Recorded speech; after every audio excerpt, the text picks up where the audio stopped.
ඔබ කවදා හෝ සිතා බලා තියෙනවද?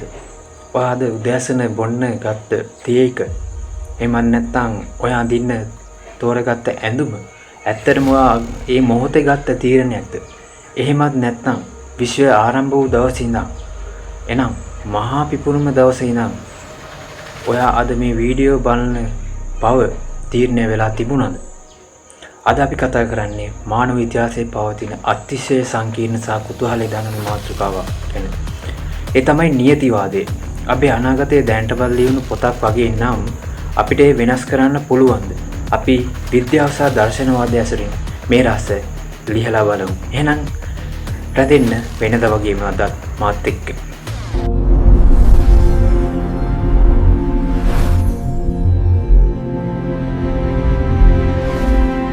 17 වන සියවසේදී අයිසැක් නිව්ටන් ඉදිරිපත් කළ නියමයන්ට අනුව විශ්වය කියන්නේ හරියටම ක්‍රියා කරන යෝධ ඔල්ලෝසුවක් වගේ කියලා තමයි ඔහු පැහැදිලි කරන්නේ.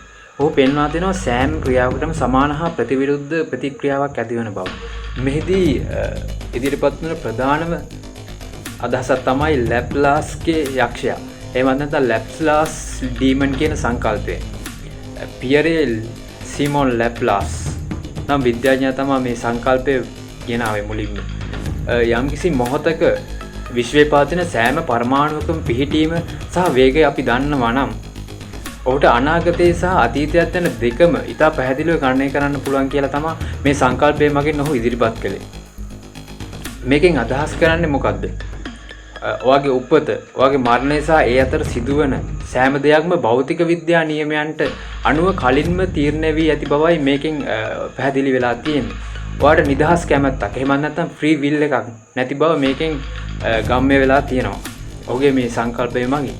එතෙක් මෙතෙක් ඉතිහාසයේ පහළ වෙච්ච ඉතාම විශිෂ්ට විද්‍යාඥයෙක් වන ඇල්බර්ට් අයින්ස්ටයින් මහු කියනවා මේ විවාදයට අලුත් මාතෘකාවක් එක් කරනවා.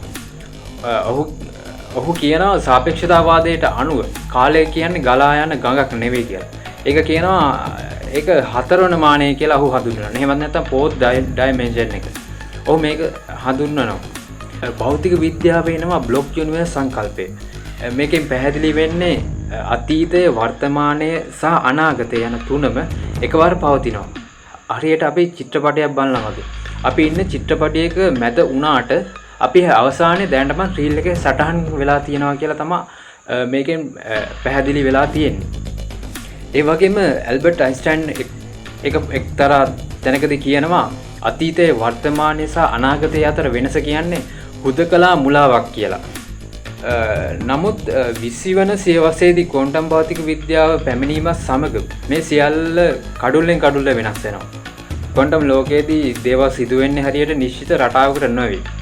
මෙහිදී හයිසන්බර්ග්ගේ අවිනිශ්චිතතා මූලධර්මය පවසන්නේ පරමාණුක ඇති අංශුවක පිහිටීම සහ වේගය එකවර නිශ්චිතව කියව නොහැකි බවයි.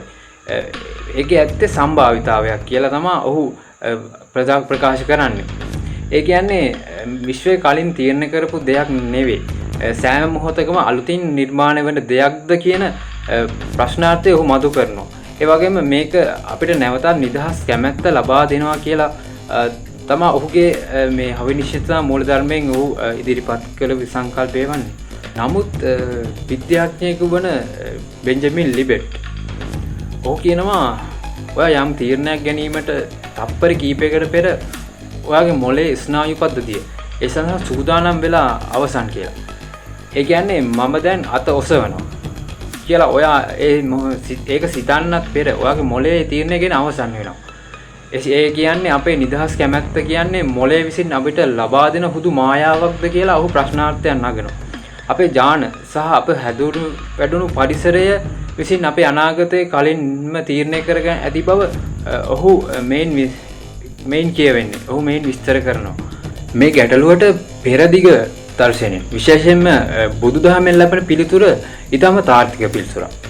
බුදුදහම නියතිවාදය සියල්ලම දේව කැමැත්තෙන් හෝ කලින් ලියවුණු දෙයක් කියන්න සම්පූර්ණයෙන්ම ප්‍රතික්ෂේප කරනවා. මේක බුදුරජාණන් වහන්සේ කෙලින්ම ප්‍රතික්ෂේප කරපු දෙයක්.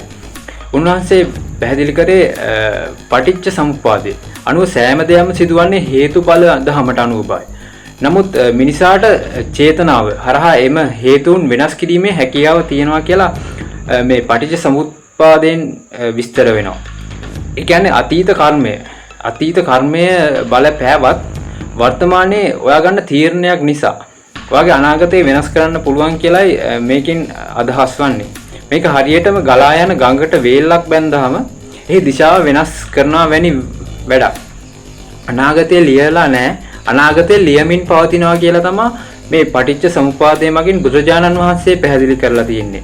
ඒ වගේම ක්වොන්ටම් භෞතික විද්‍යාවේ එන many words interpretation එකට අනුව ඔයා ගන්න සෑම තීරණයක්ම විශ්වය දෙකට බෙදෙනවා. මේක හරිම රසවත් මාතෘකාවක්. උදාහරණයකට ඔයාද රැකියාවට යන්න තීරණය කළා කියන්නකෝ. ඔයා එක් විශ්වයක රැකියාවට යනවා. නමුත් ඔයා නිවසේ නැවතී සිටීමට තීරණය කළොත් ඒ තීරණ ක්‍රියාත්මක වෙන තවත් සමාන්තර විශ්වයක් නිර්මාණය වෙනවා. මේ අනුව අපිට බලන විදිහට විය හැකි සෑම අනාගතයක්ම කොහේ හෝ සිදුවෙමින් පවතිනවා. අපි හැම වෙලෙම අත්දකින්නේ ඒකෙන් එකක් විතරයි කියන සංකල්පය තමයි මේ ක්වොන්ටම් භෞතික විද්‍යාව වෙන many words interpretation කියන සංකල්පය මගින් පැහැදිලි වෙලා තියෙන්නේ. අවසාන වශයෙන් අපේ අනාගතය ලියවිලා තිබුණත් නැතත් ඒක අපිට නොපෙනෙන තාක්කල් අපට ඒක අලුත් දෙයක්. විද්‍යාවට අනුව පරමාණු වල චලනය කලින් තීරණ වෙලා තියෙන්න පුළුවන්. නමුත් ඔය ආදරය කරන ඔයා සිහින දකින ඔයාගේ බලාපොරොත්තු ඊයේ සියල්ලටම වඩා ප්‍රබලයි. ස්ටීවන් හොකින්ස් වරක් පවසනවා සෑම දෙයක්ම කලින් තීරණ වී ඇති බවත් ඒ වෙනස් කිරීමට අපට කිසිවක් කළ නොහැකි බවත් පවසන අය පවා පාර පනින්නට පෙර දෙපැත්ත බලන බව මම නිරීක්ෂණය කර ඇත්තමි කියලා ඔහු වරක් පවසනවා. ඒ නිසා ඔයාගේ අනාගතය ගැන බිය නොවි වර්තමානයේ ඒ හොඳම තීරණ ගන්න. ඔයා වර්තමානයේ තුල ජීවත් වෙන්න. ඒ වගේම අනාගතය වෙනුවෙන් වැඩ කරන්න. ඉතින් මේ වීඩියෝෙන් ඔයා යමක් ඉගෙන ගත්තා නම් තවත් කෙනෙකුට බලන්න මේක ෂෙයා කරන්න. එහෙනම් අපි තවත් වීඩියෝකින් ඉක්මනින්ම හමු වෙමු. ඔයාලට සුබ දවසක්.